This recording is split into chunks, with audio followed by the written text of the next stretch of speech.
How to use Razer Kishi with Google Stadia, Android Central.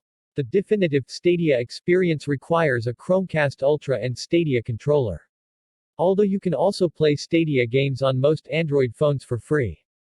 Don't bother with Stadia's new touchscreen controls. Investing in an excellent mobile gaming controller like the Razer Kishi will dramatically improve your experience. As this guide will show. Getting Stadia up and running with the Kishi is an easy process. Stadia has a list of officially supported devices, but if your phone isn't listed, don't give up. In a recent announcement, Stadia said that non-supported phones can run Stadia as an experiment, with the caveat that it may not work perfectly. You now have a Stadia account. However, if you're not on the approved list of phones, you have one more step to take. With your new Stadia account in hand, you're ready to go to the store and either claim your free pro games or purchase your favorites.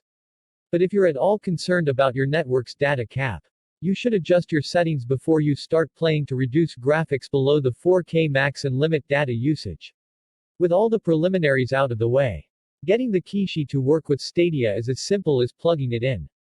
Pull out the left half of the Kishi so your phone can slot inside of it. A blue light indicator should turn on if you've successfully inserted your phone. The listing price for the Razer Kishi is close to the new discounted price for Stadia Premier Edition, which lets you play on your TV or, as a bonus, cast to your TV. Considering you must be on Wi-Fi to play Stadia, the question becomes whether playing on a small Switch-like console or on your TV with a dedicated controller is a better experience. Our Razer Kishi reviewer said the Kishi is very comfortable and responsive with minimal latency, but may be tough to hold for long play sessions.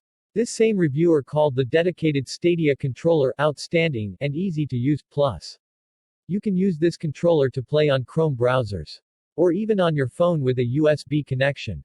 Your choice should depend on whether you will use the Kishi for streaming platforms other than Stadia. Kishi also gives you easy access to GeForce Now and Project xCloud on Android phones, greatly expanding your streaming library. If Stadia is your platform of choice, the Kishi works if you're playing away from home and your computer, but the Premier Edition may be a better specialized option otherwise. The Razer Kishi is the definitive option for game streaming on your Android devices. Instead of clipping your phone to a Bluetooth controller and dealing with input lag, turn your phone into a mini console with a controller that quickly and securely snaps on most Android smartphones. Stadia offers impressive 4K gaming on a wide variety of devices at the free tier. But with the Premier Edition, you get the powerful Chromecast Ultra dongle for gaming, casting and streaming, and the excellent Stadia controller. Buy games to play on your TV, phone, tablet or browser. Are you ready to have some fun with your new Samsung Galaxy phone and get some serious gaming done? Before you can, you'll likely want to get an awesome controller to pair up and make the most out of the experience. If you're looking to scratch the strategy itch on your PS4, check these titles out. No matter what kind of strategy game you like, there's something out there for you. Text source, AndroidCentral.com.